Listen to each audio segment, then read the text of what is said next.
Good evening, everyone. It's May 31st, 2013. I'm happy to welcome you to our Friday night webcast featuring Mr. Lyndon LaRouche.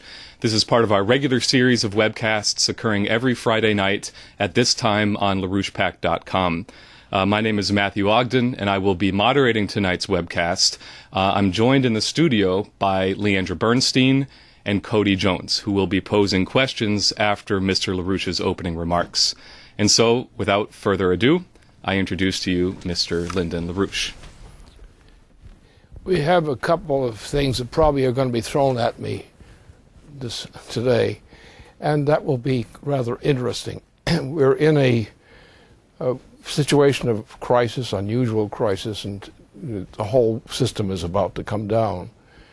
So I think let it proceed from this point on, because I think there's some things rumbling around which I'll be spending my time responding to during this process.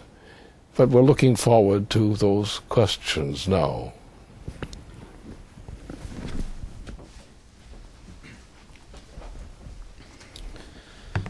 Okay, so the first question that we have for you, Lynn, is really looking for your comments, your insights on some recent developments that are coming out around the notorious Tony Blair, where there's an article in the Daily Telegraph that reports on comments from Lord David Owen, the former secretary, who is commenting on a report which is yet to be released by Sir John Chilcot, which was it was announced 4 years ago that they would carry out an inquiry into the role of Britain in the Iraq War.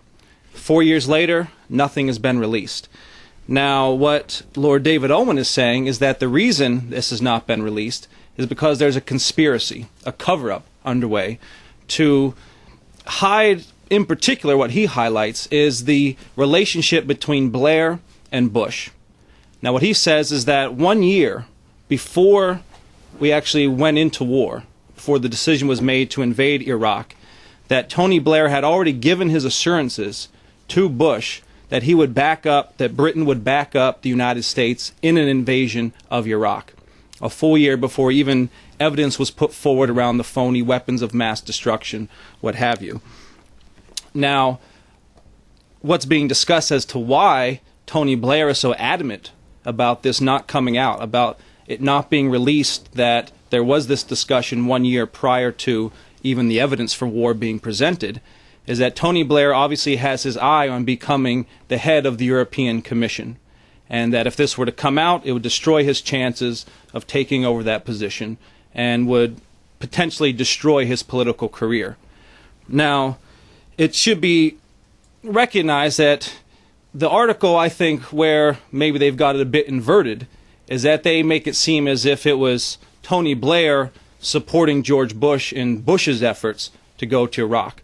But as we know, Tony Blair, since '99, has been outspoken about the overthrowing of the Westphalian Principle, destroying the principle of sovereignty of nations, and doing it under the name of this responsibility to protect policy.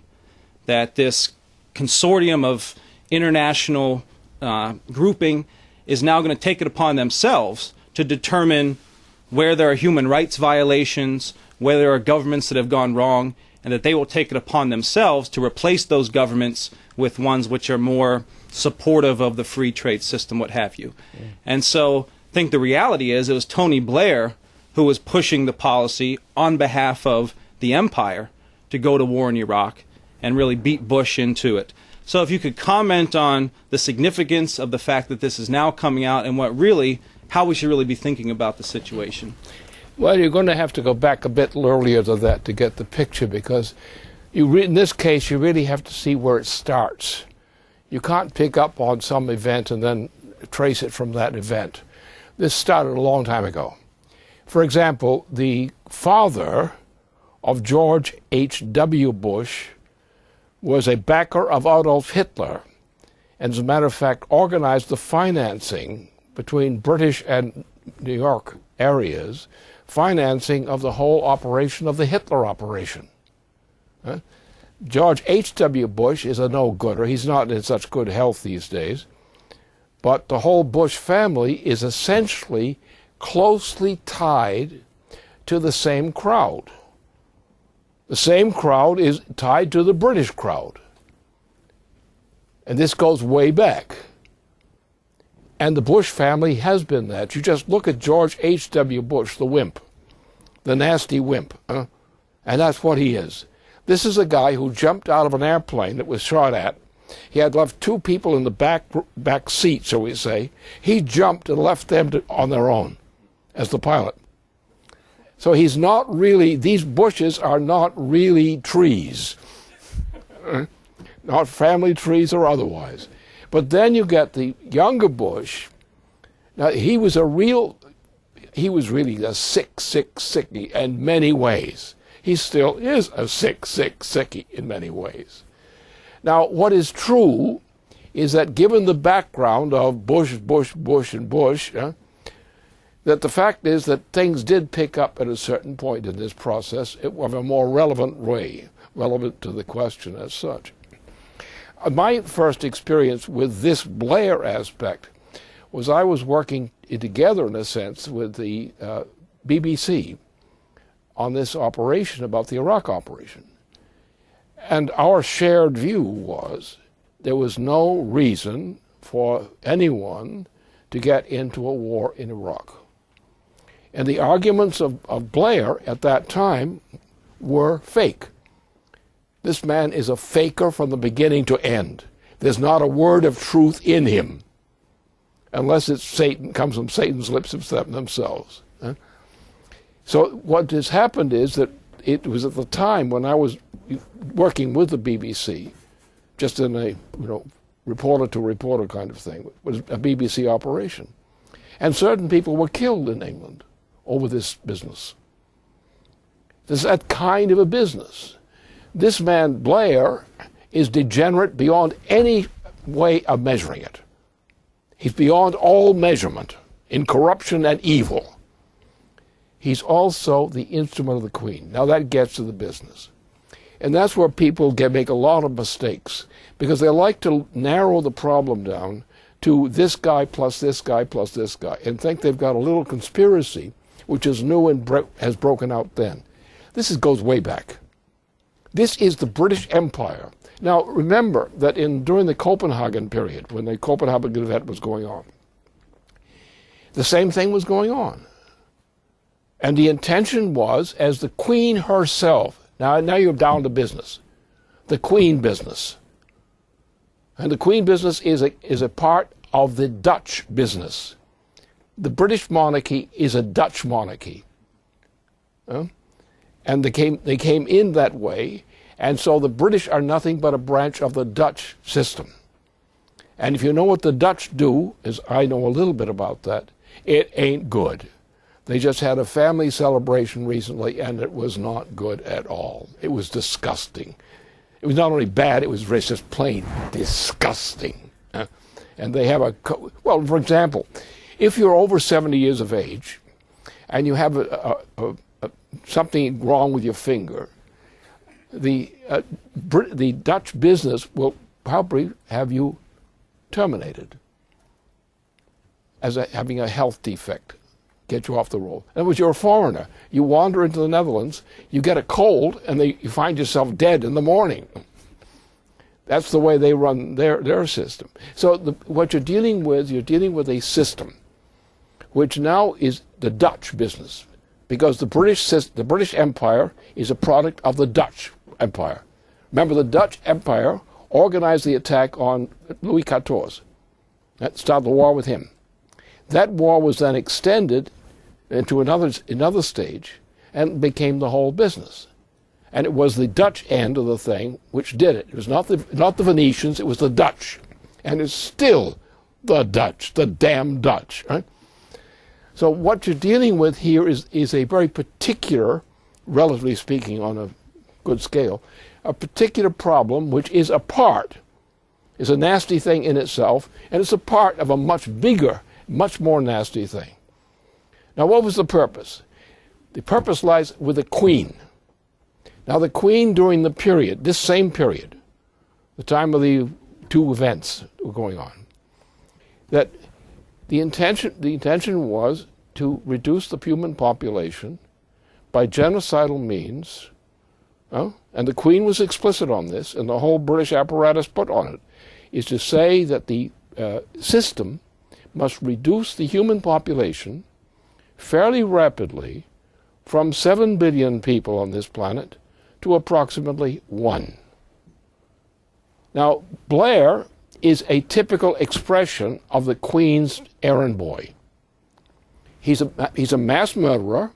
He's promoted murder against Britons and others, just as, on a health reason. The exact same policy of Adolf Hitler's health policy. So Blair, and everything that Blair said in starting the Iraq War was a lie. Now, in this comes then George W. Bush, dumb Bush. And that was the scheme that started Blair's foreign career. He was backed on the long Iraq War, for which there was no reason whatsoever. This Iraq War is the basis of the wars in North Africa, they're the basis of the wars in the Middle East, and so forth. Blair, among others beauties, is a man who believes in Satan. I don't know if Satan believes in him, but that's another question. So Blair is about as dirty as you could possibly get. I don't think there's anyone in this planet who is not as bad as Blair, and some of them might even be worse. I think the worst case in this thing is the Queen herself and her Dutch cousins, who just had a family celebration recently in Europe. So the point is, we are dealing with pure evil. The British monarchy is, in this period, totally evil. Yeah, they created Hitler. They created Hitler. Then they changed their mind and decided to go against Hitler with the support of Franklin Roosevelt. So there are complexities, but the essential thing is the British Empire is pure evil. It always has been. The Dutch side of it is evil. Blair is evil. But so what? The whole damn crowd is evil. Why do you pick on poor Blair, who's only a second-rate evil person, when the Queen is a real bitch?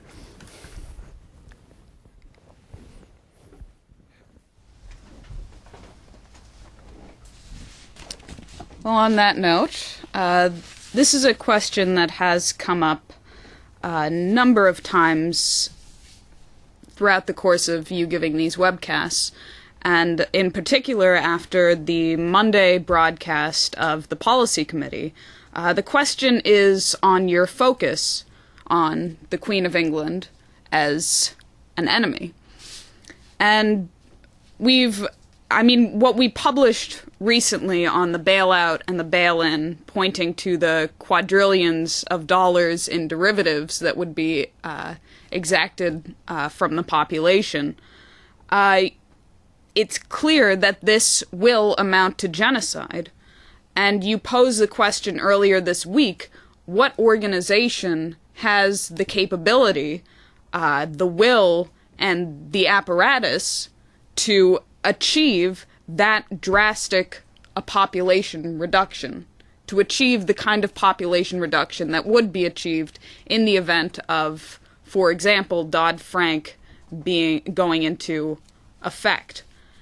And it's interesting because there was an answer to your question, but it was given on November 2009, the diamond anniversary of the Commonwealth, where the Queen herself said that the Commonwealth's strength lies as much in people as it does in values, that few other global organizations can boast the same rich diversity of humankind and yet also such a commonality of spirit. She says it's not enough to look within the boundaries of the Commonwealth, that in a world where political, economic, and environmental problems and opportunities cross continents, the Commonwealth will also need to prove its relevance beyond its own borders and develop a truly global perspective.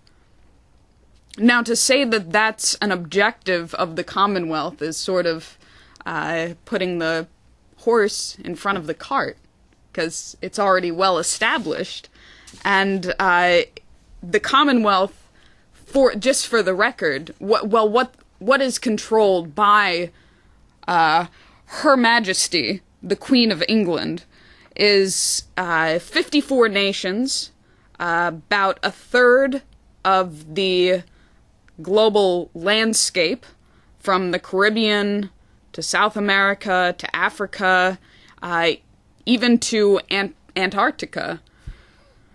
And about a third of the population is controlled under the Queen of England. She is absolute sovereign over 16 countries. She controls a significant amount of the raw material resources of the planet Earth. I believe it is well over $1 trillion in physical assets. The control over agriculture, the city of London itself, the control over terrorism out of Londonistan, as it is known to some who are in the know. I just want to say that on the issue of London controlling terrorism, a number of states filed complaints as of 2000, including Egypt, Israel, France, Algeria, Peru, Turkey, Germany, Libya, Nigeria, Yemen, and Russia, filing official diplomatic complaints against the city of London for harboring terrorists. And Executive Intelligence Review, which you founded, has written chapter and verse on the British control over the drug trade in the very famous publication Dope Incorporated, which it should be notable. Some people, when their grandmother dies, they're asked to take care of her garden, her roses. When Queen Victoria died, Queen Elizabeth's grandmother, she and her predecessors were instructed to take care of the poppy gardens. So we're pulling together a full dossier on all of the arms of the British monarchy, but merely to state the issue of control does not prove the case fundamentally. It's not just the control, but the intent in the control over this territory, these people, and these very nasty terror and other apparatuses. So you have the very famous quotes on the record by the monarchy itself, by Prince Philip, who, using the language of the monarchy, who is very fond of breeding animals, Prince Philip is the sire to Queen Elizabeth's bitch. So, in the quotes on the record, you have, from 1988, Prince Philip, founder of the World Wildlife Fund, along with the card-carrying member of the Nazi Party, Prince Bernhard, of the Netherlands. But Philip told a German press agency in 1988, "In the event I am reborn, I would like to return as a deadly virus in order to contribute something to solve overpopulation." He also said at a different time, "You cannot keep a bigger flock of sheep than you are capable of feeding. In other words, conservation may involve culling in order to keep a balance between the relative numbers in each species within any particular habitat." I realize this is a very touchy subject, but the fact remains that mankind is part of the living world. And there are other notable quotes. including from John Schellenhuber, the head of the Potsdam Institute for Climate Research, who is also a commander of the most excellent order of the British Empire. He was knighted by Queen Elizabeth. He's also a longtime collaborator of President Obama's science and technology advisor, John Holdren, and he is on the record declaring that the carrying capacity of the planet is 1 billion persons or below. So you have these quotes on the record by the monarchy and their subordinates. So I would like you to answer this question, though, in as plain terms as you can. Why the focus on the Queen, and what is being missed when people focus on a different target other than the British Queen and the Royal House of Windsor as it stands? Well, I think you can scrap most of that stuff, because if you want to get to the real business, you have to look back a little more generally at the course of human history. The problem has been, and the key pivot, it came in the period of the Nicholas of Cusa. That was the key point, where the turning point, where the issue became defined by Cusa's role. Now, Cusa's role is famous because he personally set forth the program of going across the oceans from Europe and adjoining areas in order to free man from despair, from destruction.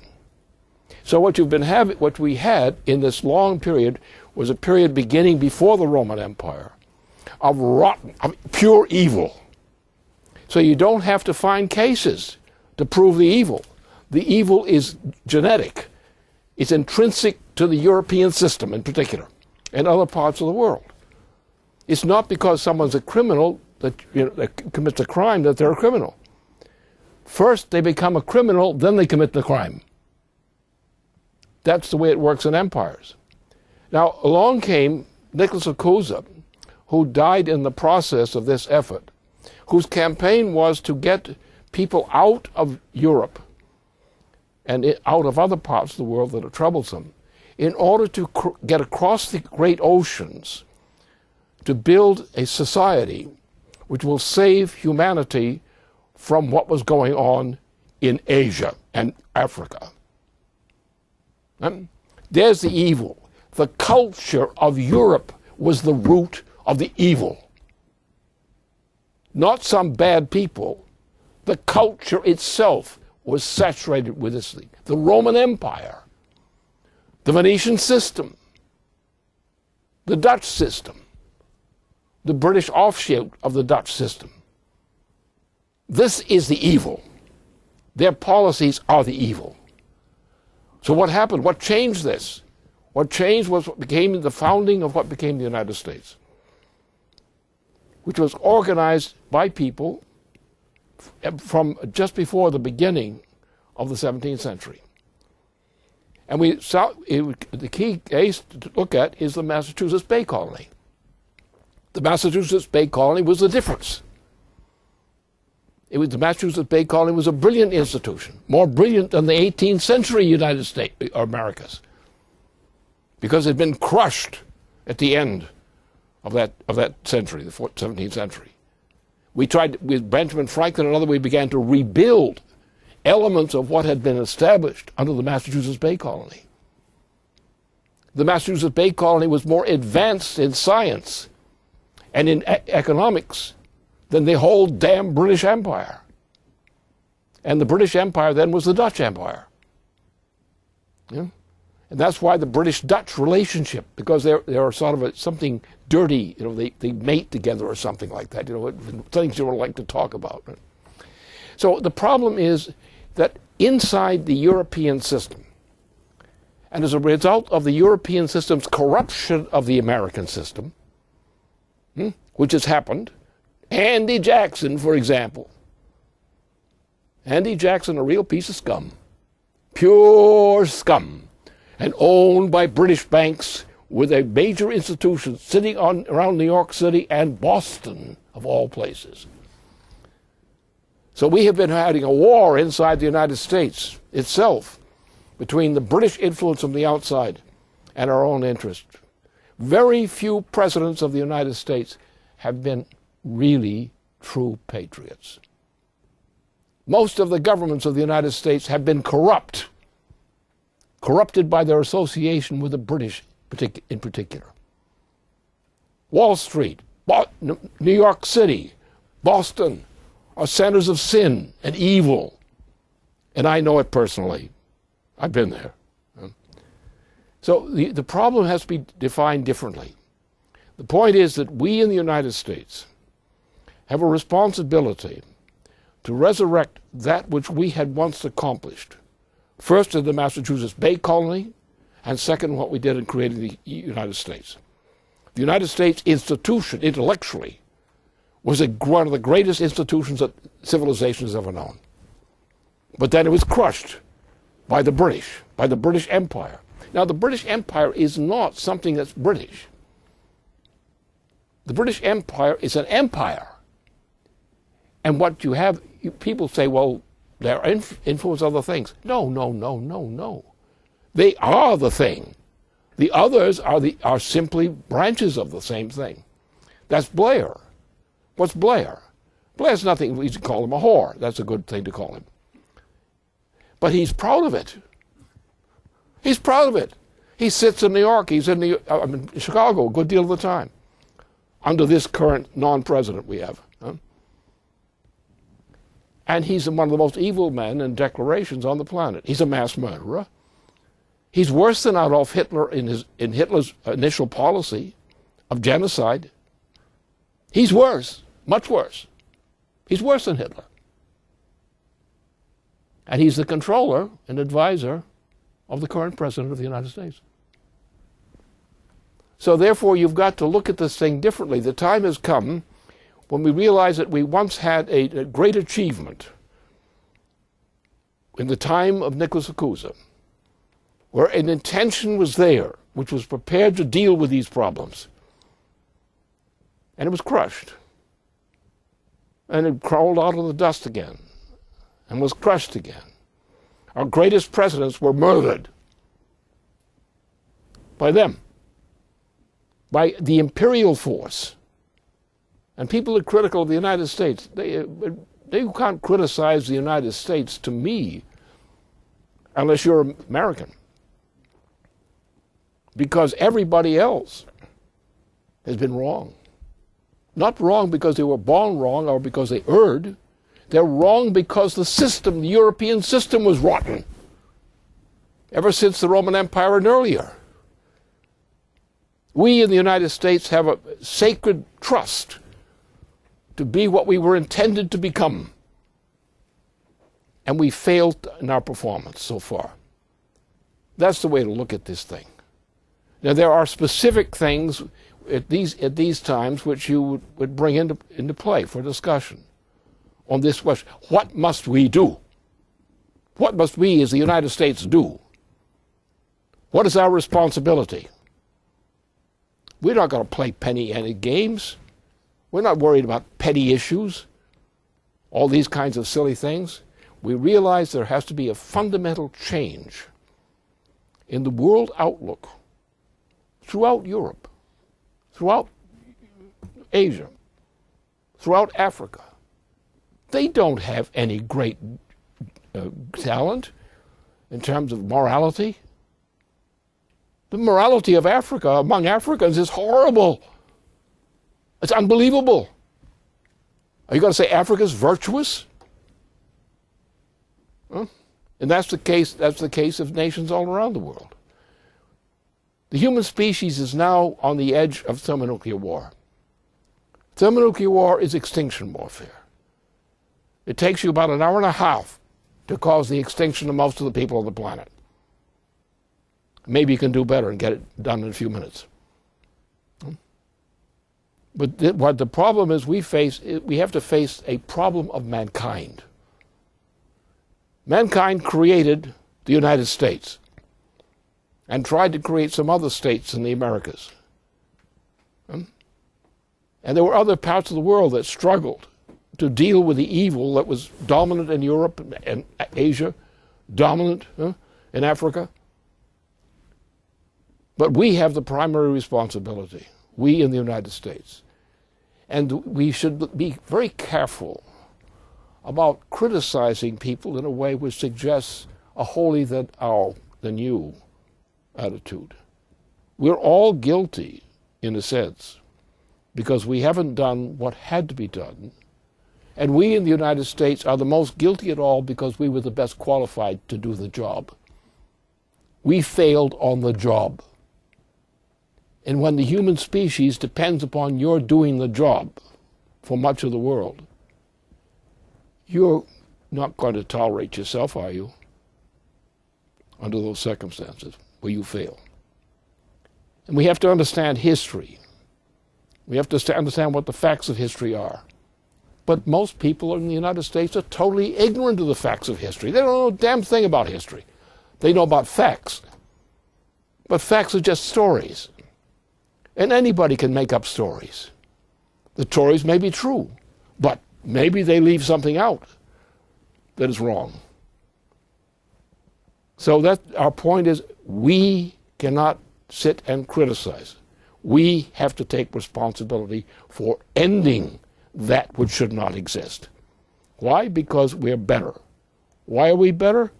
Because we inherited something from people like Nicholas Acusa.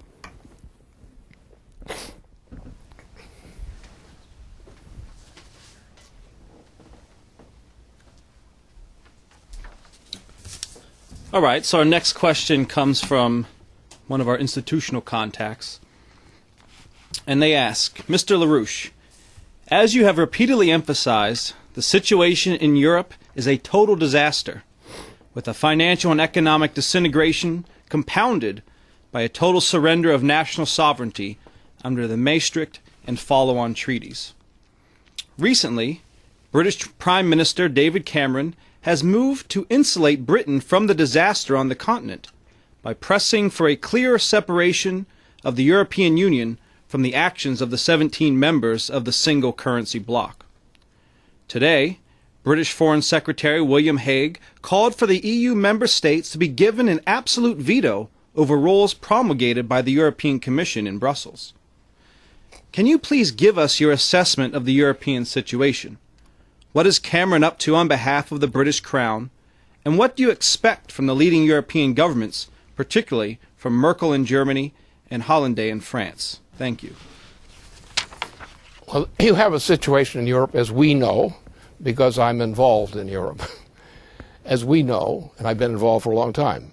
I've been involved with these countries at various points in my lifetime. In France, I had a very significant role in France. I had a very significant role in Germany at a very crucial period of time.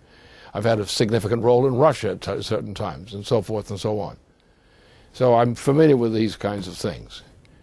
Now, the problem is that we have to understand, in the theme we were just discussing, we have to understand that we have the responsibility to understand what this mess is. And I think most of our people in government and so forth and related institutions in the United States really don't see it.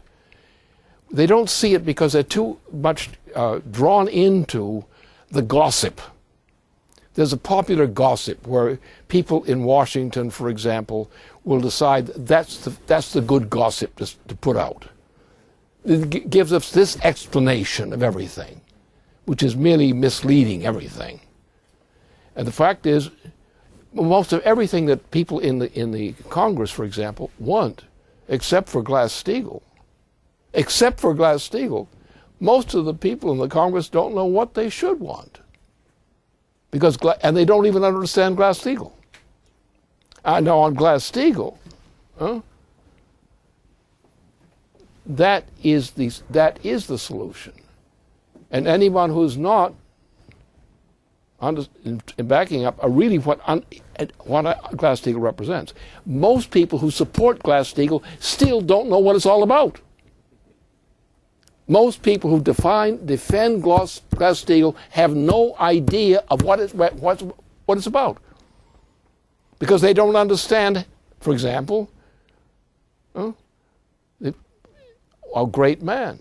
of our great men who understood exactly how the Constitution was put together.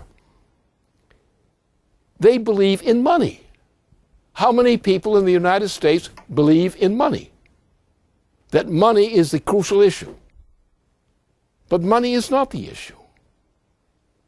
Money intrinsically is worthless. And you should know that by looking at Wall Street. Money is intrinsically worthless. But you can impose on people, you can impose on them their submission to money, even though it's worthless. The quadrillions of worthless money floating out there now, you want to say that's money, that's worth, that's an interest? Do you think you can get anything out of that money as money? What the American Constitution is based on a principle of not money. Money is not worth anything. What's worth something? And there's one thing that's worth it. And that's understood. There is no such thing as money as having a worth. What there are people. There are people who produce. Farmers and others who produce. What do they produce? Well, food and other things. They also build other things that are necessary for the economy. It's physical in terms. It's not money, it's physical. Now, what's important about money? The point of money is credit. What's credit mean? It means that what you get, what you produce, is worth more than what you're paid. Why? Because you are underpaid? No. It's because the people who are on the other end of your agreements are working together, and by working together, they increase the value of the product for them all. In other words, by people cooperating, each on this kind of system, we're working together in a year, say, for example. You have the farmer, he's finished with his year's crop raising, harvesting. But somebody else, the manufacturer, is taking over and doing it. But the manufacturer is not the one who's earning the income. And I'm not talking about money, I'm talking about income. Nor is the farmer. It's the combined effort of them to produce a product by each of them, which combined is greater than that of them each. The credit system. We produce more wealth. Why? How? Well, by producing ourselves. How else do we produce wealth? By helping others who were partners in the business in increasing their income. So the point is, wealth is based on the growth of intrinsic wealth. The two sets of say, parties in the economy together actually produce together more than the sum total of each. Because what happens is production goes into the stimulation of productivity. And it's a drive toward productivity. Like today, all the green people should be shot. Why should they be shot? Well, because they're taking away the ability of people to live. With what they're doing on the green policy, they're lowering the net income, the real income of the people of the United States. They're killing the people of the United States. Greenies are intrinsically murderers, simply by being greenies.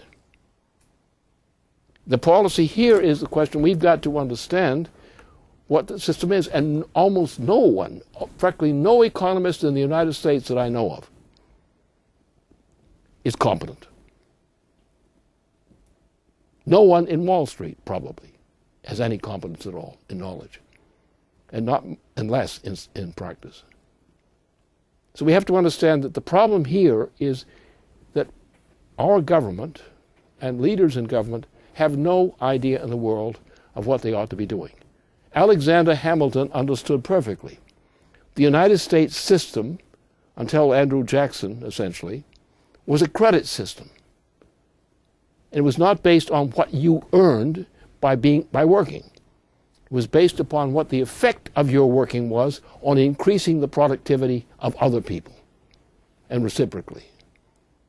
And that virtually no economist in the United States has any competence in running a national economy.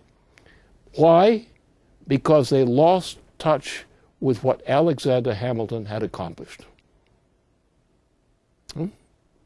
So the blame lies where? In somebody's misbehavior? Or does it not lie in what we failed to do that we did know that we stopped doing? We became like dumb Europeans. We began to try to act like Europeans who are very stupid on economy. If you know them well, you know that's true. Our job is to make this change. The great problem we've had in what I'm doing here, in these weeks and months before, is that people in our own organization don't know what growth is. They know the growth is a measure, a magnitude. But they don't know that it's the interaction in terms of the productive process as defined by Alexander Hamilton's papers, which were the papers on which the policy of the United States depended. And once Andy Jackson got in there, we had a permanent destruction of the U.S. mentality, the mind of our people. They became British stooges. And this is the problem. We are now at a point of the destruction of civilization globally. This did not happen accidentally. This was a product of accumulation of a long process of forgetting what we once knew, what was true.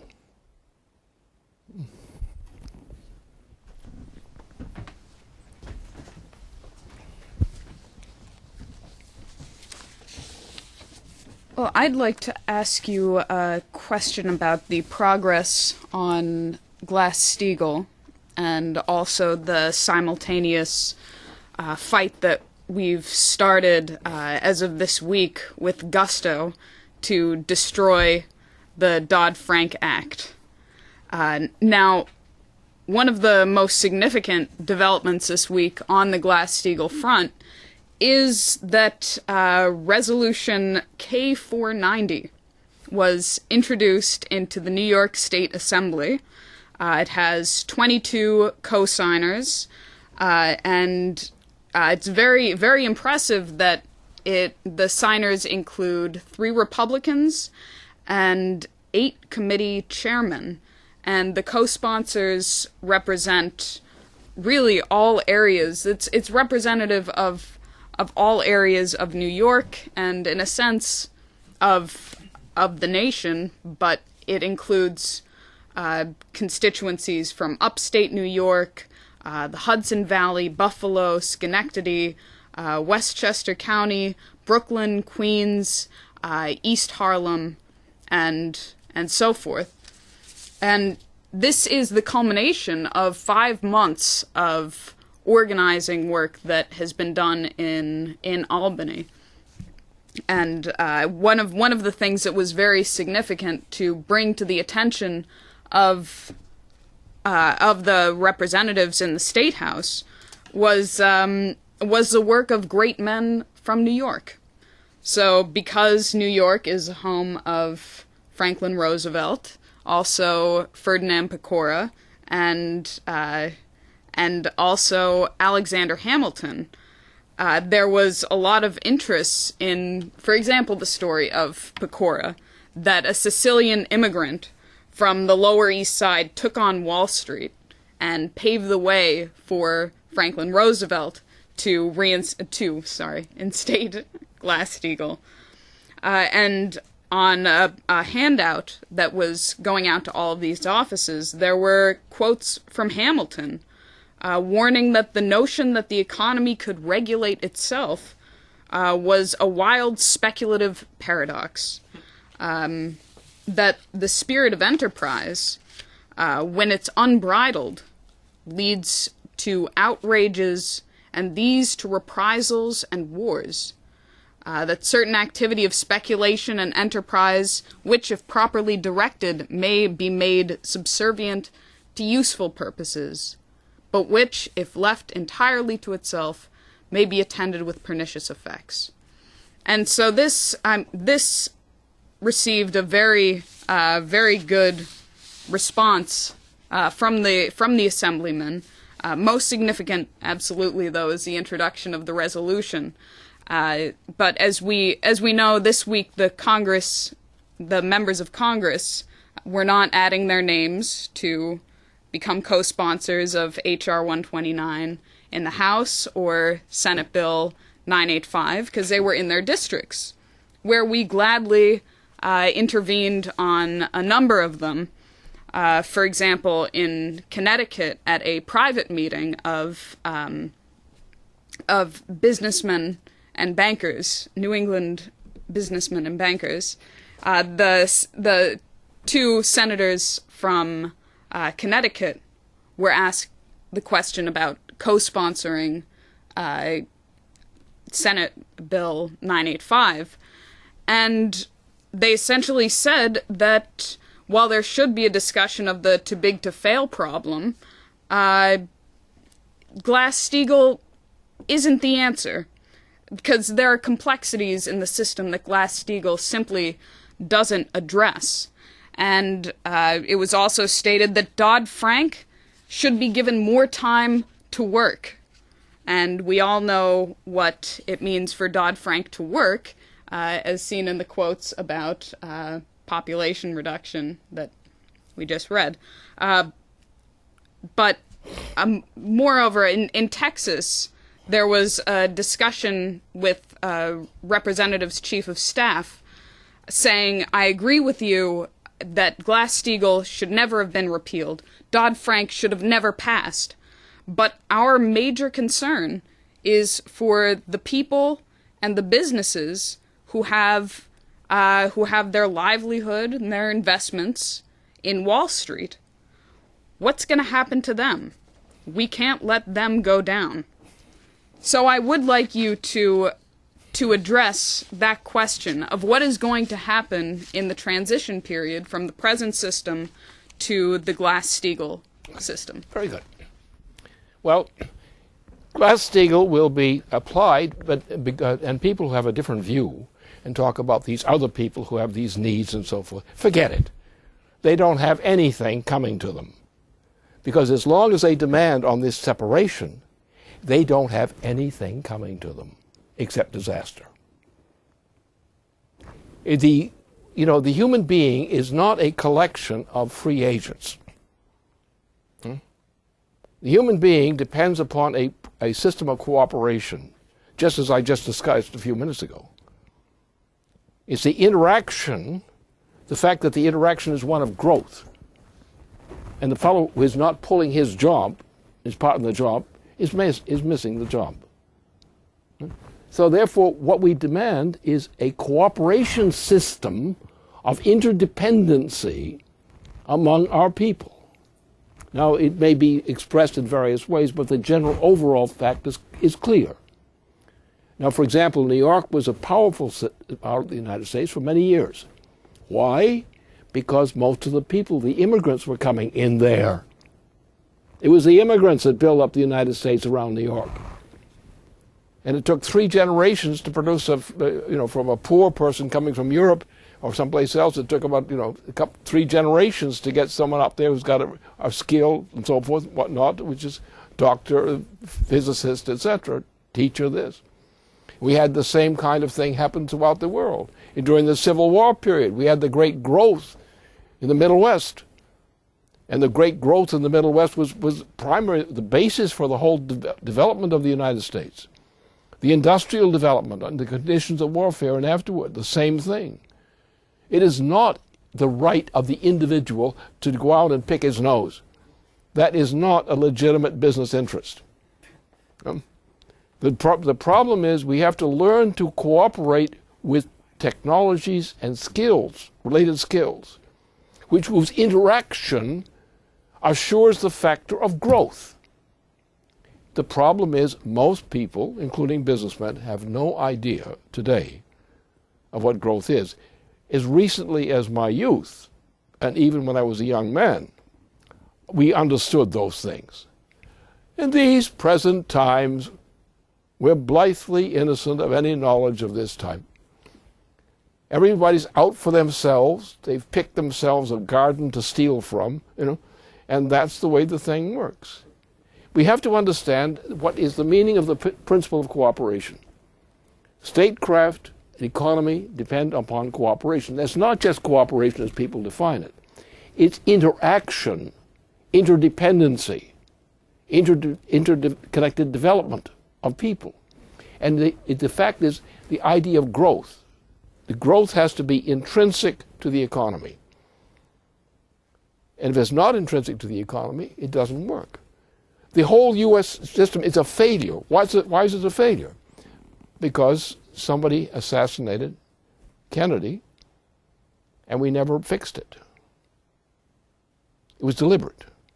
Since the assassination of John F. Kennedy, the United States has, in fact, been on a slide downward economically. And it's the worst today. The education in the United States is the worst in modern history. The morality in the United States is the worst in modern history. Everything is going in the green direction. What is the green direction? It means that your children are worth less than you are on the basis of their productivity. Your family is worse than your grandparents' family. That's the trend throughout the United States. The United States is rotting out through green and through this so-called pseudo-quality of independence. Now, if we're going to win, we have to win on the understanding of principles which most Americans have never troubled to find out what they were, as I said a few points here today. We're going to have to change our ways fundamentally. And if we're any good, we're going to ram Glass-Steagall through, whether anybody likes it or not, because we're going to save those dumb people who aren't smart enough to know this is good for them.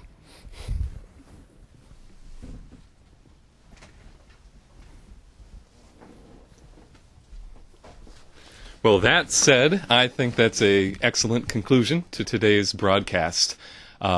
Very happy to have shared this with you who are viewing, and I invite you to continue tuning in every Friday night at 8 p.m. Eastern Time. So thank you, Lynn. Thank you, Leandra. Thank you, Cody. And thank all of you. Good night.